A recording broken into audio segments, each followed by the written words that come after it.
like to do is talk to you today a little bit about the crisis in Zimbabwe, the current situation. If you've got a question anytime, please ask it. The situation in Zimbabwe is quite complicated. I could go back to the colonial era and talk about the Ian Smith government, and we could stay here all day talking about it. What I'll try to do is run through some of the highlights and help you understand how we got to where we're at today. In some respects, this current crisis is a slow-rolling crisis. It's been arguably going on since about 2000, when the farm invasions took place, and the subsequent events that have happened since then have all been tied to those and played off of that.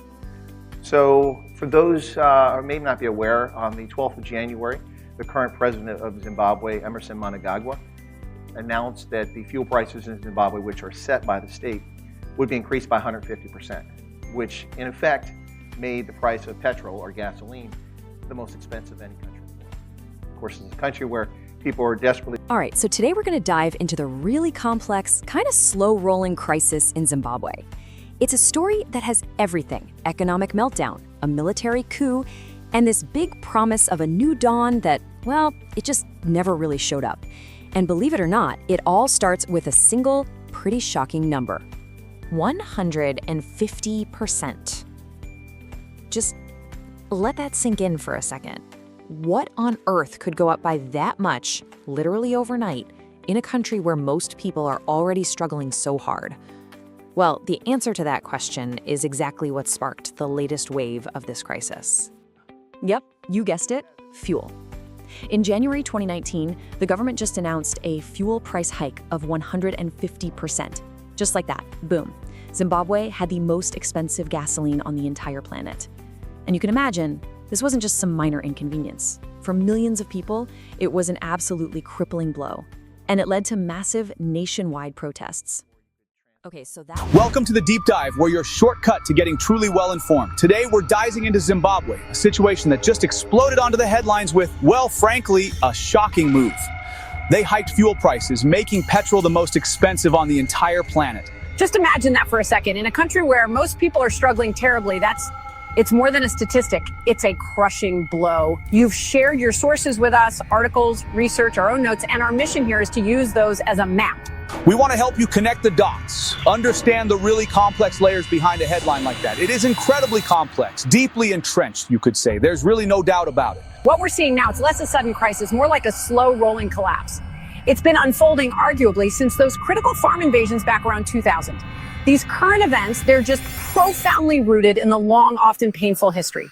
Understanding that timeline is absolutely vital. Absolutely. And that's our mission today, right? To unpack exactly how at the moment we got to this critical point. We'll explore the history, the economic mess, the political dynamics, all the things that sort of came together to create this turmoil. We really want to give you those key insights that light up the whole story. Okay, let's unpack this then. The immediate spark. January 12th, President Mnangagwa announces this colossal 150% increase in state-set fuel prices. And the result, like we said, boom, most expensive gasoline globally. Just an almost unimaginable burden for people already on the edge. And that burden gets magnified exponentially because there's already a severe shortage of hard currency, liquidity issues. The country's economy, really since 2009, has run mostly on the US dollar and maybe a bit of the South African rand. Now this shift, it was drastic, desperate even. It came straight out of that period of rampant hyperinflation. Remember the $10 trillion notes? It got so bad the government literally ran out of ink. They could only print on one side. The key thing here is abandoning the Zim dollar stopped the hyperinflation, yes, but it trapped the country in a new bind. Just as dangerous, really. Running out of ink, imagine that, but didn't relying on the US dollar and the rand just swap one set of problems for another, almost equally tough. I mean, Zimbabwe can't just print US dollars. So you get this constant physical shortage of cash. We're talking like money being sent out electronically, bills getting totally worn out because they can't get new ones. Yeah. And no coins, right? So the lowest price for anything is effectively $1. That must warp pricing, bargaining for everyday stuff. How does that hit people day to day? Oh, profoundly. Creates huge friction in just daily buying and selling. And that's exactly why the government did try back in 2016 to bring back its own currency with these things called bond notes. They claimed they were backed by hard currency reserves, but confidence in them just eroded steadily. They became another form of printing money, essentially. It just made the trust issues worse. Didn't really solve the root problem. Right. And this is where it gets really volatile. The reaction to that fuel hike, immediate, intense. Trade unions called nationwide strikes. Protests just erupted over 3 days. And all this while President Mnangagwa was, well, noticeably absent, often Eastern Europe and Russia trying to drum up foreign investment, ironically. Talk about timing. What a moment for a leader to be out of the country. Yeah, and while he was gone, the government response was brutal, a real crackdown, at least 12 people shot and killed by security forces, another 70, maybe 80 wounded. And what's crucial here is how systematic it felt. Over 1,200 suspected opposition members rounded up, thrown in jail, many with no charges, or these quick, very questionable convictions. And to stop information flow, first they shut down the whole internet. Then they specifically went after mobile data, cutting off apps like WhatsApp. And that was the main way people were communicating, getting news out. This wasn't just a reaction. It felt like a clear strategy. Isolate and silence. It sounds like a dire human rights situation that just blew up. Nelson Chamisa, the opposition leader, he reported 43 members of his party, the MDC, were in hiding. 5 MPs arrested. And there was that awful Sky News video showing security forces beating a young man. It's not just the denial that's telling. It's how the denial itself kind of reveals this pattern of abuse, doesn't it? Their excuse, claiming the video was 2 years old, that basically admitted past abuse, highlighting this deep contempt for transparency. Okay, so to really get a handle on the present, we need to step back, trace Zimbabwe's past a bit. It starts way back 1830s, the Ndebele people arrived, clashed with the Shona who were already there. Then 1890, the European pioneer column shows up, leads to the region becoming Rhodesia, named after Cecil Rhodes, the British imperialist. Yeah, that colonial backdrop is absolutely vital context. Fast forward to 1965, Ian Smith's minority white government declares UDI, Unilateral Declaration of Independence, from Britain. And that sparks a 14-year guerrilla war, the reducing government versus nationalist movements, mainly ZANU and ZPU. And the 1979 Lancaster House Agreement, that was the big turning point, right? Paved the way for independence in 1980. But it came with strings attached, some crucial guarantees. The white minority got 20 parliamentary seats guaranteed for 8 years. And maybe most critical, this willing buyer, willing seller principle for land redistribution. The UK even promised funds for it. But looking back, how much did the spirit of that deal really help the new nation versus just protecting the powerful? That's a really sharp question because the implementation, well, it turned out to be deeply problematic. Robert Mugabe, leading ZANU, comes to power as prime minister in 80. Then he becomes president in 87 after a new constitution. And it's also important ZANU and ZPU eventually merged in the mid-80s, formed ZANU-PF, the ruling party ever since. That created this sort of one-party dominant state, which really laid the groundwork for a lot of the future problems. Okay, so what does this history mean for today? Let's get into that core issue, land. Despite Lancaster House, you're saying very little land actually got transferred to poor Zimbabweans or even the war vets who fought for independence in those first 20 years. Was that willing buyer, willing seller thing just too slow? Or was it like a failure of political will? The critical insight, I think, is how that promised land reform, instead of empowering people, became this early blueprint for patronage, for institutionalized corruption. The UK did provide money, about 63 million between 1980 and 94 for land purchases. But here's the thing. A lot of that land once bought went mostly to politically connected ZANU-PF folks, the military security forces, not the people it was meant for. This just cemented ZANUPF's power and sowed the seeds for future anger. Which brings us right up to 2000. Mugabe unexpectedly loses a referendum. He wanted more presidential power, but lost to the new opposition, the MDC. How did that loss and him feeling betrayed by commercial farmers who backed the MDC lead straight into those infamous farm invasions? Was it calculated politics or just lashing out? Oh, it was deeply calculated politics, definitely. But wrapped up in this narrative of historical grievance, and it's important to push back on the government story that all the land was stolen historically. Some was for sure, but most white landowners actually came after World War II. And between 1980 and 2000, almost half, 42% of commercial farmland was sold legitimately with government sign-off. Those farm invasions, they were a severe breakdown of the rule of law. Courts ignored, judges intimidated, horrible stories, dead pets on doorsteps, suspicious car accidents. This undermining of legal institutions, it wasn't just about land. It set a precedent for state violence, for impunity, for ignoring due process. And this historical corruption, it just seeps into the economy today, right? Creates this vicious cycle like the government marketing board example, forcing maize farmers to sell cheap, enriching corrupt officials, making farmers poor. Exactly. It's a stark example of how cronyism just kills real economic activity. And you see it directly in today's problems, like the fuel shortage. You have individuals connected to the government buying fuel at cost, then illegally selling it across the border in South Africa and Zambia for a massive 40% markup. This illegal trade directly makes the fuel scarcity worse for ordinary people. It shows how systemic corruption actively hurts its own citizens. Okay, let's shift to Mugabe's final years. He's aging into his 90s. Discontent inside ZANU-PF is growing. You can feel it. Two factions emerge. Grace Mugabe's G40, younger, maybe more progressive, but definitely ambitious, tied to the First Lady and Vice President Mnangagwa's team, Lacoste, the old guard, loyalist to the crocodile himself. And Mnangagwa dramatically flees to South Africa, that whole alleged poison ice cream incident. Yeah, and a crucial detail here is the military's role. November 2017, General Shwenga, head of the Zimbabwe Defense Force, he visits Beijing.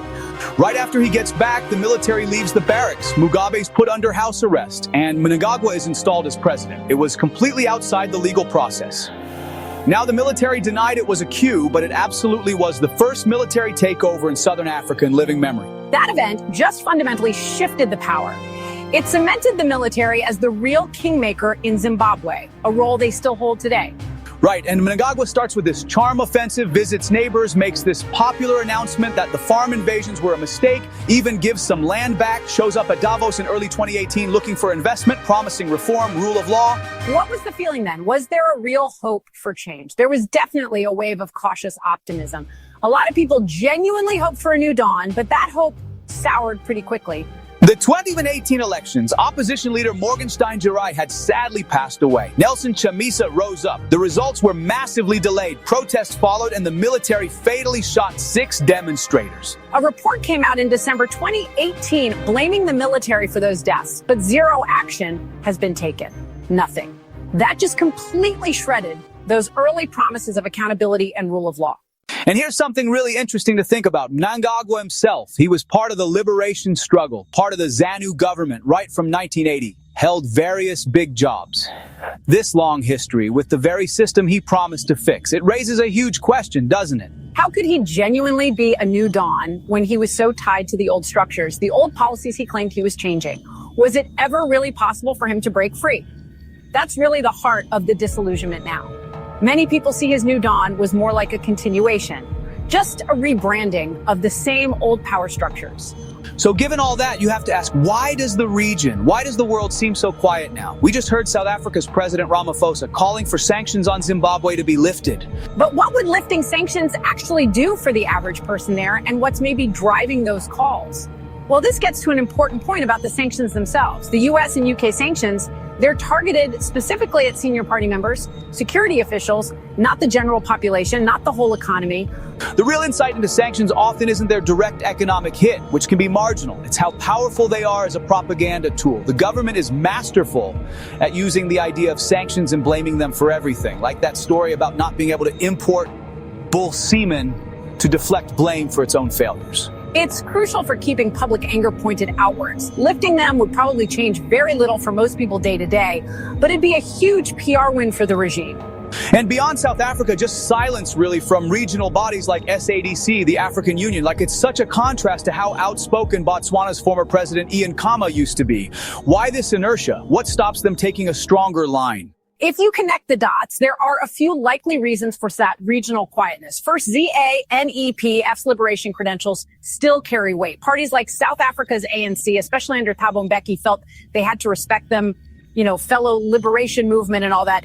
Second, and maybe a bit more cynically, countries like South Africa, Zambia, Botswana, they've actually in some ways benefited from Zimbabwe's problems. Highly skilled Zimbabweans have filled job gaps in South Africa. Tourism that used to go to Vic Falls on the Zim side, a lot of that shifted to Zambia, boosting their economy. Then there's China. Long ties with ZANU, with Mugabe, going way back to the 60s military support, financial aid, grants, interest-free loans, especially when Zimbabwe didn't have many other friends. Right, and speculating about China's role in 2017, it seems highly likely they backed the right side, meaning Mnangagwa's faction, in that internal power struggle. That probably helped solidify the military, the ZDF, as the true kingmaker. We even hear stories of ZANEPF officials inside the government blaming their own people for the current repression, which suggests Mnangagwa's control is either weak or he's just complicit in the crackdown. And while you hear someone like Julius Malema from South Africa's EFF calling for intervention, you might suspect it's mostly electioneering because there aren't many concrete solutions offered. It's also vital to remember the U.S. Despite the frosty relationship, they're the biggest donor of food aid, PEPFAR programs, basically stopping mass starvation. Wow, this deep dive has really just laid bare this repeating pattern, hasn't it?